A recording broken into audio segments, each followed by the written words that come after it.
Oke, balik lagi di Sapa Indonesia Akhir Pekan. Kita sudah masuk segmen komunitas. Ini di samping saya sudah ada komunitas UCC. Selamat pagi teman-teman. Selamat pagi. Kompak ya. Tadi Apa udah latihan tadi?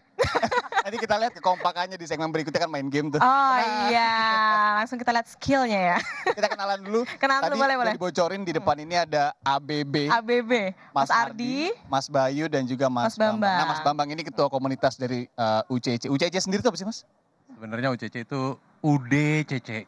UD-nya tuh sebenarnya udah gitu ya. Udah. Karena kalau kita diajakin main, ayolah udah yuk. Unik juga ya. Akhirnya ya udah aja. Iya. Gitu. Bisa. Untuk saya nggak nyebut Yudi tadi ya. Yudi. Sama bahasa Inggris salah lagi kan nanti kan. Oke. Tadi udah sempat goes dulu Mas? Tadi pagi Sebelum kita sini. udah mulai goes jam 5 muter ke Bundaran HI. Oke, Bundaran HI ya. Iya. Nyampe itu ya? Ya kadang-kadang nggak nyampe. Tapi emang rutin ya Mas, setiap weekend gitu. Ya dulunya sih sebenarnya waktu pandemi kita hampir setiap hari gitu. Cuman sejak kita udah mulai kerja lagi itu paling weekend seperti itu.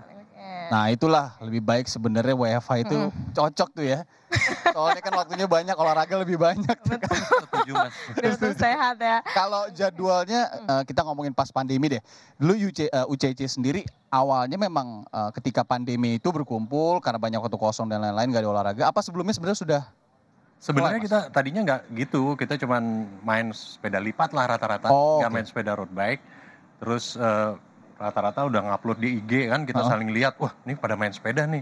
Akhirnya kita kontak-kontakan, terus kita main bareng. Ini kan ada saudara, ada temen, narik temen lagi gitu. Jadi tarik-tarikan gitu. MLM gitu ya? Tapi itu ada berapa orang sih Mas? Sebenarnya secara total ada sekitar 20 orang. Oh 27 orang. Oke. Ini yang menarik nih udah pasti sepedanya nih Anda ya. Aduh udah pasti Okta, ini kalau lihat nggak cuma di tiga terdepan ini ya. Ini ada namanya masing-masing, nama sepedanya, mereknya apa dinamain sama anggotanya sih ada Pardus. Oke, silakan Mas Bayu, coba dijelasin Mas sepedanya nih. Mas Bayu bisa dijelasin? Iya sebenarnya kan brand macam-macam lah ya. Oh brand berarti ya? Brandnya macam-macam, ini ada brand-brandnya gitu ya. Tapi ini bukan sponsor ya, tapi ada brandnya. Tapi ini ya apa namanya jenisnya road bike kan memang beragam. Dan cocok-cocokan. Jadi memang ada yang senang nanjak, kita pakai sepedanya yang buat climbing. Oke. Ada yang senang jalan yang lebih rata, speed gitu ya. Itu kayak Dalcott aja ini. Dalcott nih, Aero yang model kayak Mbak Bubu nih di belakang. Oh yang kuning ini ya. Biasa lebih pipih, lebih streamline gitu ya. Jadi lebih aerodinamis lah. Jadi ada yang seperti itu. Ada juga yang model sekarang lagi into yang gravel. Apa tuh Mas? Nah jadi gravel itu bannya semi pacul, jadi bisa lewatin jalan yang agak lebih ekstrim. Oh gitu, oh iya kalau dilihat. Ini kan banyak rata-ratanya modelnya semi slick ya. Semi slick karena memang dipakai buat di jalan raya gitu. Jalan raya. Nah, dan jadi memang tipenya ada macam-macam. Dan itu tergantung sama kita senangnya jalan kemana gitu. Nah kalau saya cari aman, jadi yang bisa buat nanjak bisa, buat datar bisa. Oh kayak, ini ya? Yang kayak, ya ini kayak gini kayak apa? Apa nama tipenya Mas? Ini sebenarnya kita nyebutnya endurance bike kali ya. Yang lebih bisa macam-macam lah fungsinya. Jadi kelihatannya dari frame bagian bawahnya ini kelihatan kok. Jadi kalau yang Aero nih modelnya lebih pipih dia. Lebih pipih ya? Iya. Oh oke. Oh ini saya kayak agak beda ya dengan yang ini ya? Iya jadi memang kalau secara structure sih memang kan desain beda-beda ya. Mereka punya intellectual property sendiri lah ya desainnya. Nah itu macam-macam desainnya, tapi untuk triangle-nya ini sendiri karakternya memang tergantung tipe sepedanya. Kalau Aero lebih pipi, kalau endurance biasanya lebih agak lebih seperti ini, kotak gitu ya. Atau bulat misalnya. Kalau biasanya lihat road bike lagi goes di jalanan tuh bareng-bareng gitu kan benar-benar stabil dan mereka kan barisnya kayak kecepatannya sama gitu Mas, stabil itu memang harus seperti itu. Atau gimana sih teknisnya kalau untuk road bike di dalam kota itu? Tergantung sih sebenarnya. Kalau yang tadi diceritain sama Mas ini lebih ke kalau kita nyebutnya peloton kali ya. Oh iya peloton. Jadi itu iring-iringan, jadi memang ada RC-nya, RC itu road captain gitu yang ngelit di depan. Biasanya atas kesepakatan konsensus lah. Jadi kita mau lari di berapa rata-rata. Nah itu kita koordinasi sebelum sepedahan. Nah yang di belakang itu akan ngikutin pace yang di depan. Nah makanya pada tahap ini memang butuh koordinasi ya. Iya. Jadi kita harus benar-benar lihat yang depan dan secara nature memang kita meletakkan kepercayaan kita pada road captain. Jadi road captain itu tugasnya susah nih biasanya jadi road captain nih Pak Bambang, Pak Windy nih di belakang. Oke. Karena nggak mungkin cuman goesnya doang kan. Ketika ada apa-apa misalkan di jalan ada sesuatu belok kanan belok kiri itu harus dikodein. Termasuk hand sign ya. Jadi misalnya ada lubang di jalan biasanya kita kasih tanda ke bawah supaya yang di belakang aware oh ada lubang. Iya. Gitu. Termasuk juga waktu kita changing lane. Kan kadang-kadang kita sepedahan di speed tertentu mau pindah dari jalur kiri ke tengah misalnya.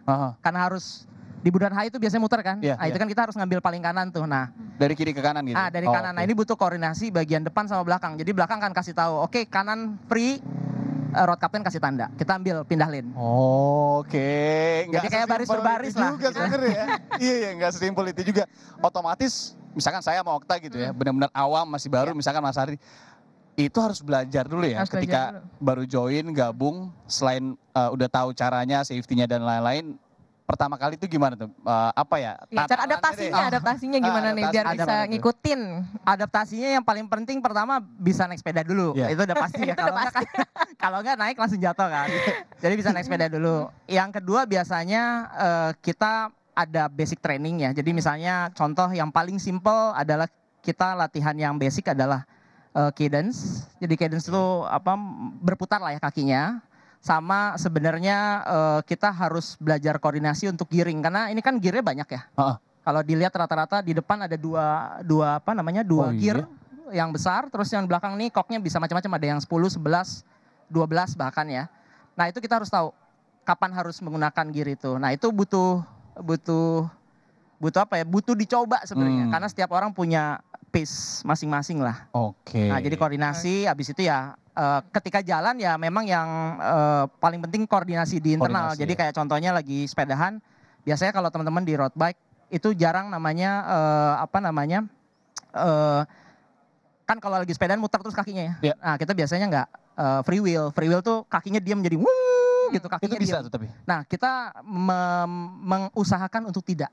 Nah karena begitu free wheel yang belakang kan dalam peloton diusahakan untuk. Gitu kita usahakan untuk tidak free wheel karena itu berbahaya buat yang belakang. Karena kecepatan berubah tuh ya? Karena berubah, nanti dia akan berubah, terus akhirnya nanti akan ada jarak sama yang depan, itu rentan biasanya yang belakang kaget, ngerem, terus senggolan ban, jatuh. Itulah ya, tipis-tipis mengenai road bike, kemudian juga pelotonnya tadi seru banget ya. Dan tentu banyak sekali hal yang nanti kita detailin lagi, termasuk tadi Okta pengen nanya-nanya. Betul, nanti kita ngobrol balik lagi sekalian. Nanti habis jeda akan ada tantangan juga nih Anda. Kita lihat nih kekompakannya gimana nih dari komunitas sepeda UCC ini. Usai jeda tetap di Sapa Indonesia Pekan Saudara.